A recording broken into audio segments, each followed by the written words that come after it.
అందరికీ hi welcome to uncle kitchen zone 2024. నేను మీ అంజద్. ఈరోజైతే మీకు ఈజీగా టేస్టీగా చేసుకునే ఒక రైస్ అయితే చూపించేస్తానండి. అస్సలు టైం లేనప్పుడు ఏదన్నా నోటికి డిఫరెంట్గా తినాలన్నప్పుడు కూరలు ఏం చేయబుద్దని కానప్పుడు ఇలాంటి రెసిపీని ఈజీగా చేసుకోవచ్చు. టేస్ట్ మాత్రం సూపర్గా ఉంటుంది. చేయడం కూడా చాలా ఈజీ అండి. ఇది ఇంకెందుకు ఆలస్యం వచ్చేయండి మన రెసిపీలోకి. ఇప్పుడు స్టవ్ మీద ఒక ప్యాన్ పెట్టేసి ఆ ప్యాన్లో 2 చెంచాల నూనె అయితే పోసుకుందామండి. నూనె అయితే మనకు ఈ రైస్కి మాత్రం పడుతుంది. నూనె వేడెక్కిన తర్వాత దీంట్లో ఒక మీడియం సైజ్ ఎర్రగడ్డని అయితే చిన్నగా కట్ చేసి వేసుకోవాలి. నేనైతే ఒక మనిషికి సరిపోయే విధంగా అయితే చేస్తున్నానండి. అదే ఇద్దరు ముగ్గురికి అయితే మనం వేసే మసాలాలు క్వాంటిటీ పెంచుకుంటే సరిపోతుంది. నేను ఇప్పుడు ఒక మనిషికి సరిపోయే విధంగా ఈ రైస్ని అయితే చేస్తున్నాను. ఎర్రగడ్డలు మనకు ఈ విధంగా కొద్దిగా కలర్ వచ్చేంత వరకు ఫ్రై చేసుకోవాలి. దీంట్లోనే ఒక 4 తెల్లగడ్డ పాయలని కచ్చాపచ్చగా వేసుకోవాలి. అలాగే ఒక పచ్చిమిరపకాయని కట్ చేసి వేసుకోవాలి. కొద్దిగా కరివేపాకు వేసుకొని ఇది కూడా ఒక పచ్చివాసన పోయేంత వరకు ఒక్క నిమిషం మనం ఫ్రై చేసుకోవాలి. స్టవ్ని అయితే లో టు మీడియం ఫ్లేమ్లో పెట్టుకొని ఫ్రై చేసుకోవాలండి. అప్పుడే మనకు కరెక్ట్గా ఫ్రై అవుతుంది ఎర్రగడ్డ అనేది. దీంట్లో రుచి తగ్గ ఉప్పు, కొద్దిగా పసుపు వేసి మనం వేసిన పసుపు ఉప్పు అంతా ఎర్రగడ్డలకు బాగా పట్టేలా కలుపుకోవాలి. ఇది లో టు మీడియం ఫ్లేమ్లో పెట్టి మనం ఫ్రై చేస్తున్నామంటే మాడిపోకుండా ఉంటుందండి. ఈ రైస్లో ఎర్రగడ్డ ఈ విధంగా ఉంటున్నప్పుడు మనకు బాగుంటుంది. మరి ఎక్కువగా ఫ్రై అయితే బాగుండదు. ఇప్పుడు పచ్చివాసన పోయిన తర్వాత దీంట్లో 2 కోడిగుడ్లు అయితే తీస్తున్నాండి. ఇప్పటికే మీకు అర్థమైపోతుంది రెసిపీ అనేది. అవునండి, ఎగ్ రైస్ ఇది. చాలా సింపుల్గా చేసే ఎగ్ రైస్. దీంట్లో ఒక మసాలా వేసి చేస్తాము. చాలా స్పెషల్గా చాలా యూనిక్గా ఉంటుంది. టేస్ట్ కూడా సూపర్గా ఉంటుందండి. చేయడం కూడా చాలా ఈజీ ఇది. కోడిగుడ్డు వేసిన తర్వాత దీన్ని ఎక్కువ కలుపుకుండా ఈ విధంగా గ్యాప్ ఇచ్చుకుంటూ కలుపుకున్నామంటే మనం చిన్న చిన్న ముక్కలుగా మనకు బిట్లుగా వస్తుంది.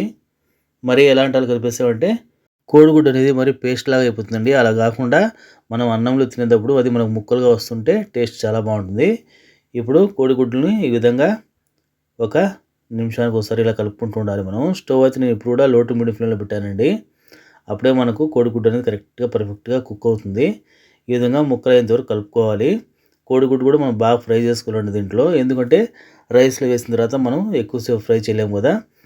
మనం ఇక్కడే కోడిగుడ్డును బాగా ఫ్రై చేసుకుని తర్వాత రైస్ అయితే వేసుకోవాలి. ఇప్పుడు దీంట్లో కొద్దిగా కొత్తిమీర అయితే వేసుకోవాలి. కొత్తిమీర కూడా ఒక్క నిమిషం అలాగా ఫ్రై చేసుకున్నాం. కోడిగుడ్లు వేసిన తర్వాత దాని ఫ్లేవర్ కూడా బాగా పడుతుంది. ఇంట్లో ఎప్పుడు ఒకే కూరలు తిని బోర్ కొట్టినప్పుడు ఈ విధంగా డిఫరెంట్గా చేసుకోండి. చాలా బాగుంటుందండి. ఎగ్ రైస్లు ఎన్నో రకాలుగా చేసుకోవచ్చు కదా. దీంట్లో అయితే ఇప్పుడు ఒక హాఫ్ స్పూన్ గరం మసాలా అయితే వేసానండి. గరం మసాలా అనేది కరెక్ట్గా మనం హాఫ్ స్పూన్ వేయాలి. ఎక్కువ వేయకూడదు. ఎక్కువ వేసినా కూడా దీని ఫ్లేవర్ ఎక్కువైపోయి మనం అనుకున్న టేస్ట్ అయితే ఫ్లేవర్ అయితే రాదండి, మారిపోతుంది. ఇది నేను ఒక మనిషికి సరిపోయే విధంగా చేస్తున్నాను. కారం కూడా మనం ఎంత కారం తినగలుగుతామో అంత కారం అయితే వేసుకోవాలి. నేను ముందుగానే దీంట్లో పచ్చిమిరపకాయలు వేసాను. ఇప్పుడు కారం మనము ఎంత తినగలుగుతామో అంత వేసుకోవాలి. స్పైసీ తినే వాళ్ళైతే ఒక హాఫ్ స్పూన్ వేసుకోండి. నేనైతే ఒక 1/4 స్పూన్ వేసాను. కారం వేసిన తర్వాత మనము కోడిగుడ్డును బాగా 4 పక్కల ప్యాన్లు అయితే కలుపుకోవాలి. ఇప్పుడు కూడా స్టవ్ లో టు మీడియం ఫ్లేమ్లో పెట్టానండి. ఎందుకంటే మనం హైలో పెట్టినా మీడియంలో పెట్టినా కోడిగుడ్డు అనేది తొందరగా మాడిపోతుంది. అలా కాకుండా ఈ విధంగా మనం అడ్జస్ట్ చేసుకుంటూ కలుపుకుంటూ ఉంటే మసాలా దాంట్లో బాగా పడతాయి. ఇప్పుడు కొద్దిగా మిరియాల పొడి అయితే వేసానండి. మనం ఎగ్గుతో కారంగా రెసిపీ ఏం చేసినా కూడా మిరియాల పొడి వేయడం వల్ల దాని కొంచెం స్మెల్ అనేది తగ్గుతుందండి కోడిగుడ్డుది. టేస్ట్ కూడా బాగుంటుంది మిరియాల పొడి మనకు కోడిగుడ్లు పడిందంటే. అది కూడా ఒక నిమిషం అలా కలుపుకున్న తర్వాత మనం ముందుగా రెడీ చేసి పెట్టుకున్న వైట్ రైస్ ఉంది కదా.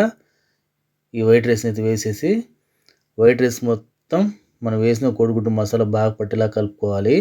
ఇప్పుడు మనం మొత్తం రైస్ని బాగా కలుపుకోవాలండి. కలిపే దాంట్లోనే ఉంది మనకు రైస్ అనేది పర్ఫెక్ట్గా వస్తుంది కోడిగుడ్డుతో కలిసి. మనం వేసిన మసాలా ఫ్లేవరు అలాగే టేస్ట్ మొత్తం రైస్లో పట్టేలాగా బాగా కలుపుకోవాలండి. రైస్ మనం ఎంత కలుపుకొని దమ్ పెడతామో టేస్ట్ అనేది మనకు రైస్లో అంత బాగా వస్తుంది. ఫ్లేవర్ కూడా చాలా బాగుంటుంది. బయట మనం ఎన్నో రకాల ఎగ్ రైస్లు తింటాం కదా, అది అలా కాకుండా ఒక్కసారి నా పద్ధతిలో ఈ విధంగా వేసి చూడండి. గరం మసాలా చాలా అంటే చాలా సింపుల్గా చేసుకోవచ్చు. చాలా టేస్టీగా కూడా ఉంటుంది. తొందరగా అయిపోతుంది. ఇది మనము లంచ్ బాక్స్లో అయినా పెట్టుకోవచ్చు, డిన్నర్కైనా చేసుకోవచ్చు అండి. చాలా టేస్ట్గా ఉంటుంది. పిల్లలు ఎప్పుడైనా ఏదైనా డిఫరెంట్గా తినాలన్నప్పుడు ఈ విధంగా చేసి పెట్టండి. హ్యాపీగా తింటారు వాళ్ళు. అంత బాగుంటుంది టేస్ట్ కూడా. బయట హెవీ మసాలాలు కాకుండా ఇంట్లోనే ఈ విధంగా జస్ట్ కొద్ది గరం మసాలాతో వేస్ట్ చేసుకున్నామంటే టేస్ట్ సూపర్గా ఉంటుంది. దీనికి సైడ్ కాంబినేషన్ ఏం లేకపోయినా కూడా దీన్ని అలాగే తినేయచ్చండి, అంత బాగుంటుంది. ఈ విధంగా ఈ ఎగ్ రైస్ని ఇలా కలుపుకుంటూ మనం ప్యాన్లో 4 పక్కల కలుపుకుంటున్నామంటే రైస్ మొత్తం మంచి ఫ్లేవర్, మంచి టేస్ట్‌తో వస్తుందండి. కలుపుకుంటూ ఉండాలి మనము. ఒక నిమిషం అలా పెట్టి కలుపుతున్నామంటే రైస్ మొత్తం కింద పైన అవుతూ ఆ ఫ్లేవర్ గానీ, ఆ టేస్ట్ గానీ సూపర్‌గా ఉంటుంది. ఎక్కడ కూడా మనకు కోడిగుడ్డు వేసిన తర్వాత నీసు వాసన అనేది రాకుండా ఉంటుందండి. ఎందుకంటే మనం ముందుగానే నూనెలో బాగా ఫ్రై చేసుకున్నాం కదా! అలాగే మిరియాల పొడి కూడా వేసాం కాబట్టి కోడిగుడ్లో ఉండే నీచు స్మెల్ అనేది బాగా తగ్గుతుంది. ఈ విధంగా రైస్‌ని మనం అడ్జస్ట్ చేసుకుంటూ కలుపుకున్నామంటే మన రైస్ అయితే చాలా పర్ఫెక్ట్‌గా దమ్ అయిపోతుందండి. టేస్ట్ కూడా మనకు చాలా బాగుంటుంది. ఈ విధంగా నిమిషానికి ఒకసారి కలుపుకుంటూ ఒక్క 5 నిమిషాలు మనం కలుపుకున్నామంటే మన రైస్ అయితే రెడీ అయిపోతుందండి. స్టవ్ ఇప్పుడు కూడా లో టు మీడియం ఫ్లేమ్‌లోనే పెట్టాను. లో టు మీడియం ఫ్లేమ్‌లో పెట్టి చేసామంటే మనం వేసిన మసాలా ఫ్లేవర్ అండ్ టేస్ట్ గానీ రైస్‌లో బాగా పడతాయి. ఇప్పుడు మనకు రైస్ అయిపోతే వేడి వేడిగా గుమగుమలాడుతూ గరం మసాలా ఎగ్ రైస్ అయితే రెడీ అయిపోయిందండి.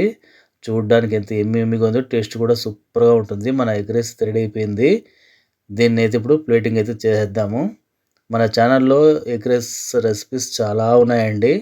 తప్పకుండా చూడండి, ట్రై చేయండి, సూపర్‌గా ఉంటాయి. ఇప్పుడు మన ఎగ్ రైస్‌ని ప్లేటింగ్ చేసాం కదా! టేస్ట్ చేసేద్దాము. అసలు వేడి వేడిగా మంచి అరోమా ఫ్లేవర్‌తో గుమగుమలాడుతూ గరం మసాలా ఎగ్ రైస్ అయితే రెడీ అయిపోయిందండి. టేస్టింగ్ అయితే చేసేద్దాము. టేస్ట్ మాత్రం చాలా బాగా వచ్చిందండి. తప్పకుండా ట్రై చేయండి. చాలా బాగుంటుంది. మీకు నచ్చితే లైక్ చేయండి, సపోర్ట్ చేయండి, సబ్స్క్రైబ్ చేయండి, షేర్ చేయండి. Thanks for watching me friends.